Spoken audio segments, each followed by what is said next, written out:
Well,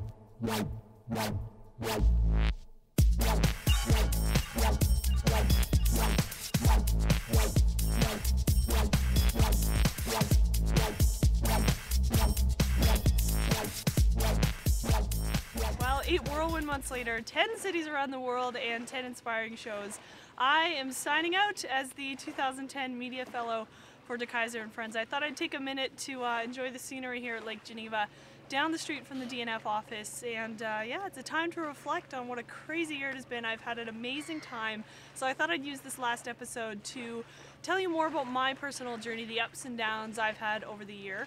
And as the big finale, I'm going to be showing you my trailer to my documentary. That's another thing I can't believe I've done this year, produced an entire documentary.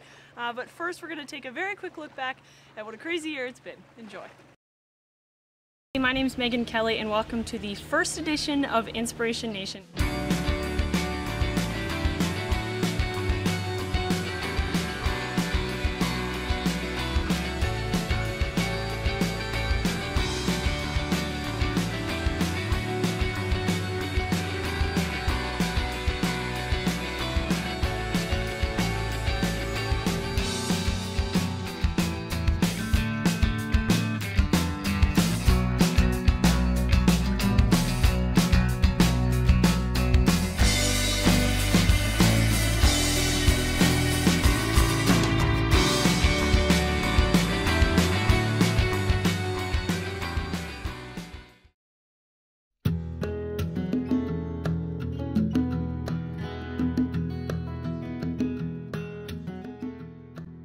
This journey started a long time ago.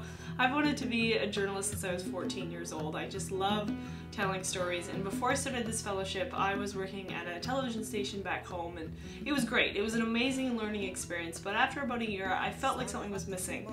I got caught up in the day-to-day news cycle, and I wanted something more. So when I came across the Media Fellowship, I jumped on it. It seemed like the perfect opportunity.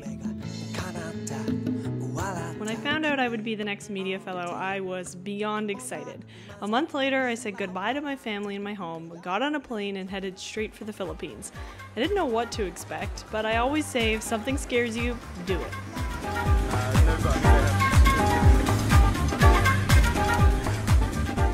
I started my fellowship along with the DNF Cebu Fellows.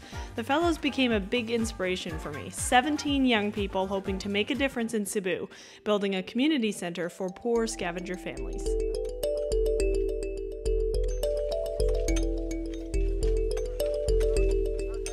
For me, this project is like getting to know yourself through helping others. The kindness of the Filipinos also touched me. They were more than happy to help me with my first episode of Inspiration Nation. You may remember Nelme. She showed me around Mandaue in my first marketplace segment. This is my favorite when I was young.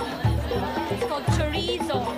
I loved my new Filipino friends like Nelme, but I'll admit there were some tough cultural adjustments.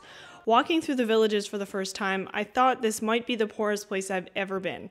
It was both shocking and saddening for me, and so was my first trip to the Umapad dump site. It's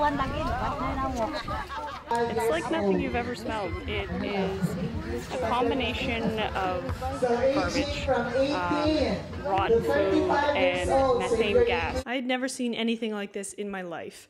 First, I felt pity for the families, but when I met Vilma, I suddenly felt humbled by a courageous woman trying to make ends meet for her kids. Motivation in my life to have own house. Permanent house. Your house is where? It's far. Vilma showed me this whole other side to poverty. She was so appreciative of what little she had, and it just changed my perspective. But after I kind of settled down after a bit, I cried because it just felt so unfair that the people had to live like this, and I felt like there was nothing I could do. I felt powerless. But then I met Father Hines. I like to help people. It's enjoyable to help people help themselves. I can tell you honestly that I learned more from the poor and marginalized than I gave. Father Hines showed me making friends with the poor can make a difference. Both he and Hilary Overton, the midwife helping poor mothers in Cebu, are proof one person is powerful. So this is your first baby? Yes. Congratulations. I look back sometimes and think, wow, like what was I thinking, you know, like coming here just with my, you know, stethoscope and a Doppler and a BP cuff and out to change the world, but you gotta start somewhere. Hi, baby. After 2 months, I said goodbye to the Philippines and hello to Europe. I was excited to be on the move again because I felt like I had found my rhythm, and so had the people in episode 5. Now you'll find B-Boy Buzz doing social work. He holds classes in local prisons and schools, works with street kids and the disabled. At 29 years old, this Swiss miss is working in an industry dominated by dudes. Bjorn the B-boy and Astrid the DJ were so much fun to shoot. They're both talented and passionate, and I loved getting the chance to DJ and dance with them. That's also what I love about this fellowship, the incredible things I get to do and see. How else would I get to see the CERN lab up close and personal? I come in, I get a rush. Meet an Olympic gold medalist in Bavaria? Or how else would I learn how to mime on the streets of London? When you actually do something biting, that's good. So you gotta tell the stories with your face. The physicist, the skier, and the mime had one surprising thing in common. They all said they felt like giving up once or twice before. And this was refreshing for me to hear because I was hitting a rough patch. August was a rough month for me. I had reached the halfway point of my fellowship at 4 months. And that was actually the longest time I'd ever been away from home, and so I started to get really, really homesick. So I was happy to head back to Cebu and see some familiar faces, the fellows and the families on the Umapad dump site. I decided then that I wanted to make a documentary for my final project about children on the dump site, so I took a break from my podcast to focus on the film. That's when I met Mary Grace. This 13-year-old girl would become one of my greatest inspirations from the year. I spent a lot of time with her at school, at home, and on the dump site while she scavenged to help her family make ends meet and send herself to school. It was so hard for me to say goodbye to her at the end of the 1 month of filming because Mary Grace taught me so much. I also said goodbye to the fellows after they finished the community center that will one day house 50 families from the dump site. Just seeing every tiny bit of building that I helped build is just makes me proud. No, it's really difficult, but now these are our walls and it's great. It was tough to say so long to everyone in episode 8, but I know I'll see them again. It's a small world, as I found out in my next stop. It is total sensory overload here, and the sense I'm going to be exploring in this episode is taste. In Hong Kong, of all places, I found a fellow Canadian, Christopher Mark, a culinary master who showed me life is what happens when you're busy making plans. Chris has traveled the world as a chef for more than a decade. Still, the more inspiring journey Chris took was a personal one. He didn't find his passion on his own. Passion found him. You know, when people look at things, they seem so far away. But just making one step and one connection brings you a lot closer to where you want to be. That's right, I'm in Berlin, Germany for this episode. Out of all the places I've been this year, I think Berlin is one of my favorites. It's gritty, urban, young, hip, everything I love in a city. So I wanted to get in touch with Berlin's underground art scene, and I found Oliver.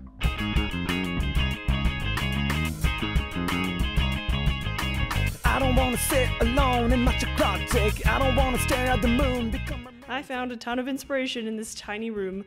Oliver has a lot to be proud of, being the founder of the world's first sticker museum. And it made me want to get out there and be a leader, be the first person to do something. Not a bad way to end my second last show. I came into this year wondering what inspires me, and I think I figured it out. I think it's being around other people who are inspired, because I think it's infectious, it's contagious, and so I automatically feel inspired now to go conquer the world, I guess you could say, with a camera. So thank you to everyone and anyone who's ever been involved in this show. I will never forget it.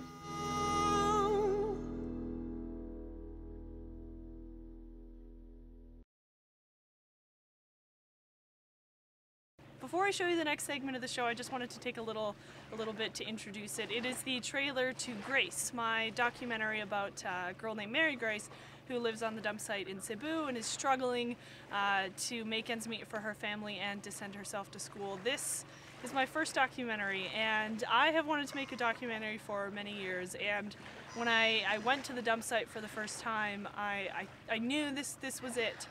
The people just inspired me, their heart, their determination, and especially Mary Grace. She's just such a young girl and has so much life in her, and I was really privileged. I spent a month with her documenting her life, and it wasn't easy for me. Filming that kind of stuff gets a little intense. I learned a lot. It was a big learning experience as a filmmaker, as a human being, and I've spent the past 2 months editing the film. Unfortunately, I can't show you the whole film.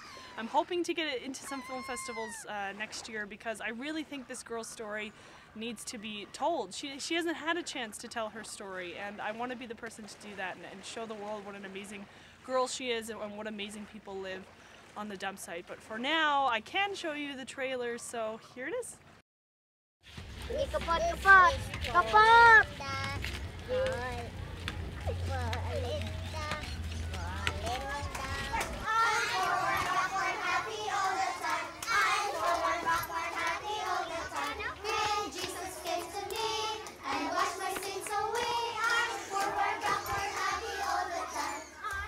My name is Mary Grace Rapatan. I'm 13 years old. I live in Purok Tambis, Umapad, Mandawi City. Gawan. Kalapo kasi siya dagan-dagan.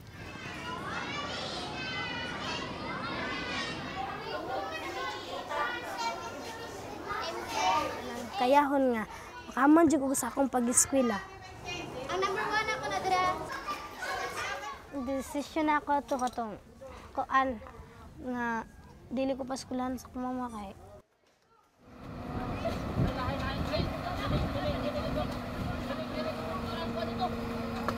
Sa akong pagkaon mo na atong time mga nakapamasura jud ko.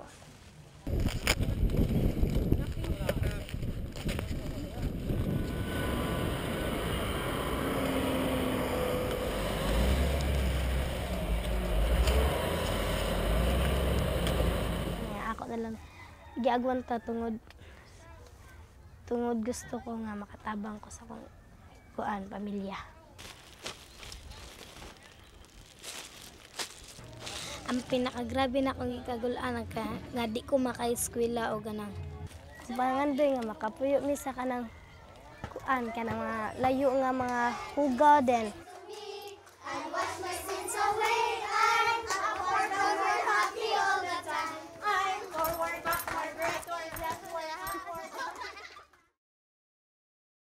Well, this is it, my final moments as the media fellow. I can't believe what a year it's been, so I just want to take a second to thank everyone at the De Keyser and Friends Foundation, my project friends, Matthias Zuber, Bjorn Herring, and to anyone who's ever been in the show and to anyone that has ever watched the show. I couldn't do this without any of you.